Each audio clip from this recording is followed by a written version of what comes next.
The president of APM, Asociación de Puertorriqueños en Marcha, Nilda Ruiz.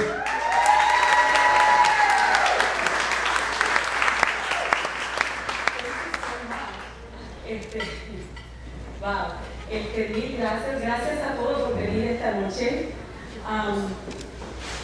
Because you were too generous.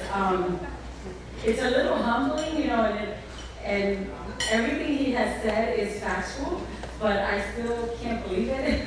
But I'll tell you what makes it wonderful is the great staff that we have. You can never do these things by yourself. It has to be in partnership, and it takes a village. It really does. And I'm just blessed with wonderful, wonderful, talented staff that are real thought leaders in the areas that they run. And I'm just blessed. And I'm blessed that many of them are from the community, and they love this community. Para nuestra gente, el trabajo de aquí en Filadelfia no es un trabajo de una misión.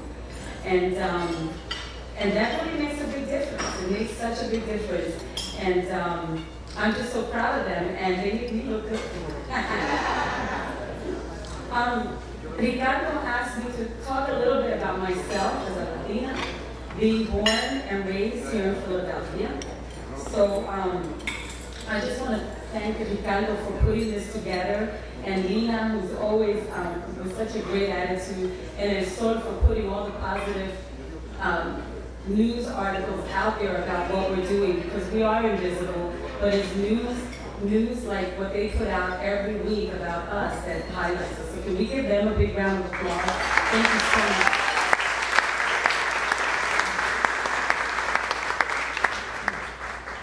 It'll look like I'm texting, but I'm really not. I am looking at my notes. No, but I do want to take a picture of all of you. There. But this is, these are my notes. Okay. So, I was born in Philadelphia. It's Spring Garden, and most of the Puerto Ricans that came out here in the 60s and 50s. My papa's here with me, and he came first, Papi.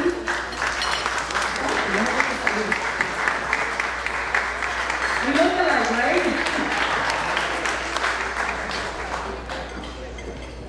He comes from Isabela, San Sebastián, Puerto Rico, from growing sugar cane, and he almost graduated high school, and I asked him, why would you come to the U.S.? He said, esta vida era bien dura. You have to walk 6 miles to school, 6 miles back, and then at lunch tenían que regresar para ayudar a mi abuelo con la finca, entonces regresar otra vez a la escuela, entonces venir por la noche, entonces darle comida a los animales, y entonces, después de todo eso, cansado, tenía que hacer su tarea. So, cuando me dijeron a los Estados Unidos que podía venir, empezó en el Vesper Club, ganando como un waiter. Un año después, my mom came, and I was born here in the 60s.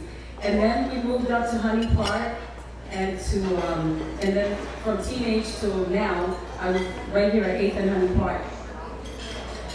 So, lo que quería compartir con ustedes, que mami siempre me dice, este es el mejor país del mundo. She thinks this is the best country in the world, because the opportunities that it affords us.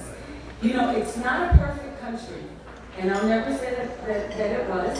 There was a time when it wasn't cool to be Latino. I remember those ugly names that I got called in school, and but you can accomplish anything that you want to. If we work hard and we educate ourselves, we can accomplish anything we want.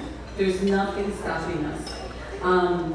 So I went through the Philadelphia public school system, and I found lots and lots of mentors. And one of those mentors was Dr. Sierra, who was my predecessor.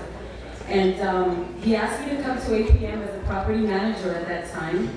And I appreciate so much that he gave me, he was able to give me a forum where I could be out there and people could see what I did.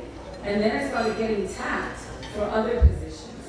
I got to work for Nueva Esperanza. I saw Luis around here. He's also a great mentor. Where is he? Here you are. So that's why I'm so successful, because I have Dr. Sierra, I have Luis Cortez, Patrick Carlo, and Carmen. How can I go wrong? they were great, great mentors, and I got to work for him. He gave me an opportunity to actually do development, and from there, I got a call again from Dr. C. I had to come back and run a Camden office. So I kid my staff all the time. I said, once you start at 8 p.m., you don't leave.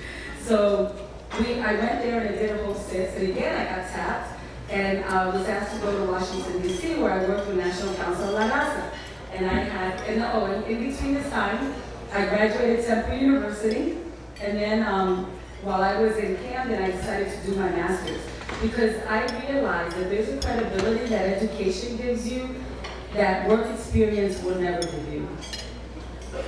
You can be the best at what you are, and you go to speak, and they'll ask, well, what's your credentials?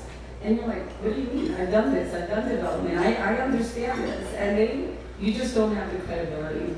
As soon as I got my MBA, it was an $8,000 raise, and it's been going up ever since. So I never regret it.